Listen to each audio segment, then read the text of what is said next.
Hello students, welcome to physics class. Today we discuss the concept of mobility and limitations of Ohm's law.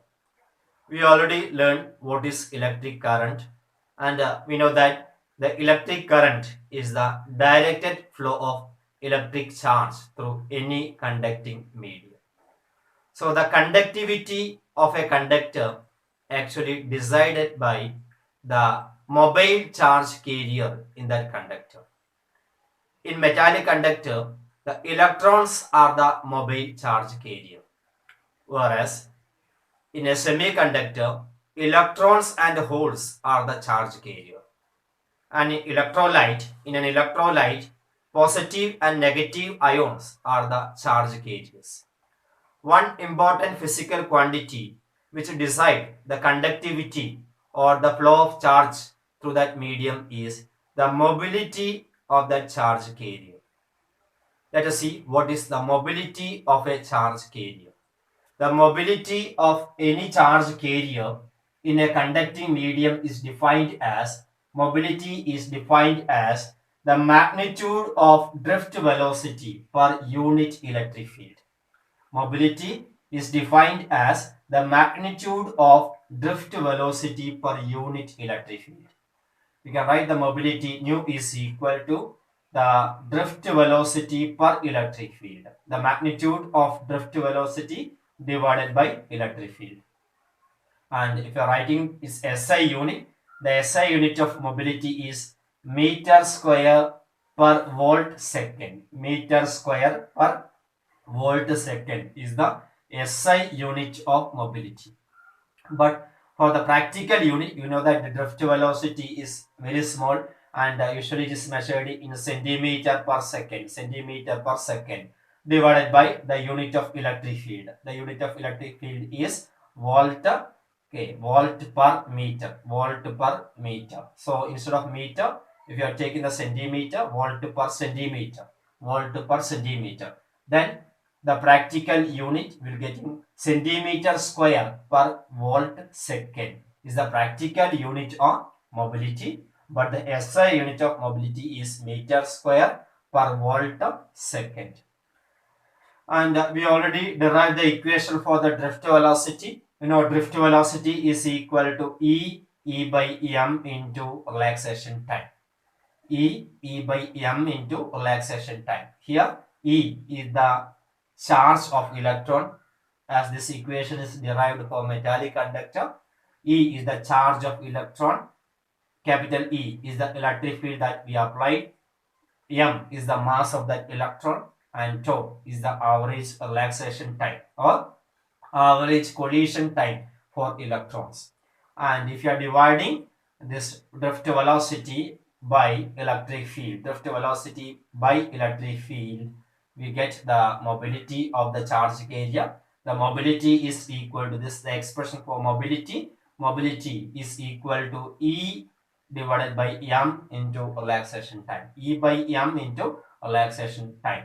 E and m are constant for that charge carrier. This is a charge mass ratio, and relaxation time. Relaxation time is the average time interval between the successive collision of that particular charge or ion. So that's about the concept of mobility. Actually, the mobility decide the conductivity of that conducting medium. Mobility is an important physical quantity which decide the conductivity of that medium.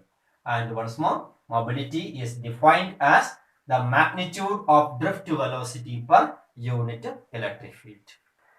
Now we discuss what are the limitations of Ohm's law. Ohm's law is not a universal law, even though there are large class of material which obey Ohm's law. But there are material which do not obey Ohm's law. Now let us see what are the limitations of Ohm's law. So any substance which obey Ohm's law are generally known as ohmic conductors. So ohmic conductors are the conductors which obey Ohm's law are called ohmic conductors.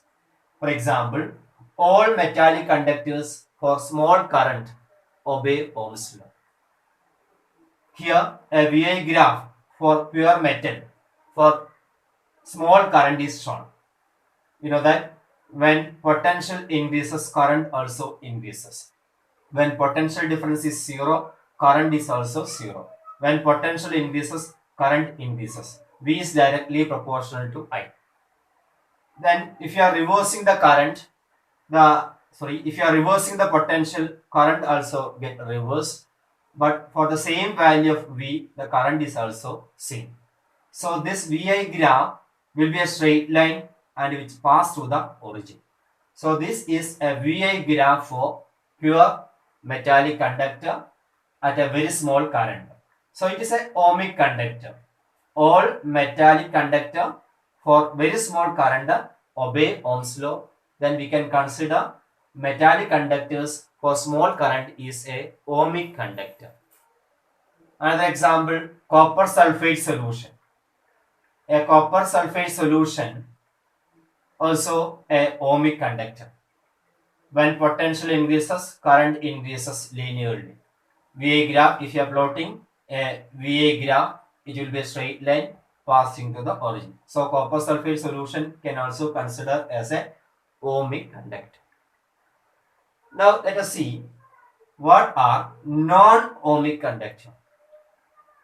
I already told that there are conductors which do not obey Ohm's law. So the conductors which do not obey Ohm's law are called non-ohmic conductors. The conductors which do not obey Ohm's law are called ohmic conductors. Example, metallic conductors. I told the metallic conductor, when small current is passing to the conductor, it will obey Ohm's law. But if a large current is passing through the metallic conductor with a large current, we know that when current increases due to the heating effect, a large amount of heat is produced in that conductor. When the temperature of the conductor increases, the resistivity and hence the resistance of the metallic conductor increases. When the resistance increases, the VA graph will not be a straight line. That is, when the current increases, you can see that the VA graph for metallic conductor is drawn here. When the current increases at a very large current here, there is a non-linear relation between the V and I. There is a large increase of current is there, even for a small increase of potential difference. That is, from here onwards, the value of current is large, so the VA graph is not a straight line. So here we have a non-ohmic behavior from here onwards. Here the current is large, from here onwards it is not a straight line. Actually it want to go through like this, but there is a deviation from the straight line. So here, from here onwards, there is a non-ohmic behavior for the conductor. So the metallic conductor, when large current is passing to that conductor, can be called it is a non-ohmic conductor, because by the time it does not obey the Ohm's law when large current is passing to the conductor, and VA graph is not a straight line. Now another is a PN junction diode. It's a semiconductor device. It's a two-terminal semiconductor device. There is a junction between the P-type and N-type semiconductor. We will study about this PN junction diode in the later session. Now, a PN junction diode is a non-ohmic conductor. The VA graph for PN junction diode is drawn here. Here you can see that the VA graph is not a straight line. When the potential increases, current increases, but it is not a straight line. Even for a small increase of current, from here onwards, there is a large increase of current. Current sharply increases even for a very small increase of potential difference. And VA graph is not a straight line. So this material or this PN junction diode does not obey Ohm's law. It is starting from the origin, but if you are reversing the current or if you are reversing the potential on this PN junction diode, if you are reversing the battery or potential difference across the PN junction diode, the current is also getting reversed, but for the same potential difference, the magnitude of current is somewhat very small comparing to the positive potential. If you are applying the negative potential, that's you are reversing the potential difference. For the same value of potential difference, current is too small. That is, the current depends on the polarity of potential actually. So this substance or this material does not obey Ohm's law. So this is a non-ohmic conductor. PN junction diode is a non-ohmic conductor. Another semiconductor device, gallium arsenide, is a semiconductor alloy. This material is also does not obey Ohm's law. The VI graph of gallium arsenide is shown here. You can see up to here there is almost a linear relation between the voltage and the current. When potential increases, current also increases. But here we can see a non-linear relationship between the voltage and current. Here it's not a straight line.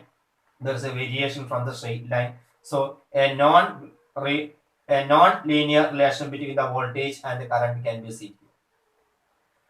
After that, again, if you are increasing the potential difference, you can see that here the current decreases. When voltage increases, current decreases. So in this region, you know that if you are calculating the resistance, how can you find the resistance from VA graph?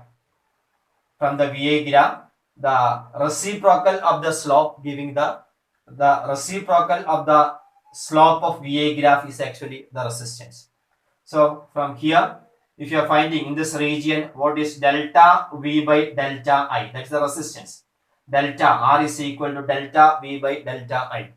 Here the delta V is positive, but delta I is a decrease in current, so it becomes negative. So in this region, we have a negative resistance. In this region, this showing a negative resistance. That is delta V by delta I. Delta V is positive, delta I is negative. So in this region, our material is showing a negative resistance. Again, you can see that if V increases, I also increases. So here also a non-linear relation between the voltage and the current, and the substance gallium arsenide is also do not obey Ohm's law. So this is a non-ohmic conductor. Non-ohmic conductor. And you can see that for the same value of potential, there are different current, or for the same value of current, the potential difference is different. So this substance do not obey Ohm's law. So this is a non-ohmic conductor. And however, we can say the Ohm's law is not a universal law. All the substance, there are many substances which obey Ohm's law, and there are substances which do not obey Ohm's law.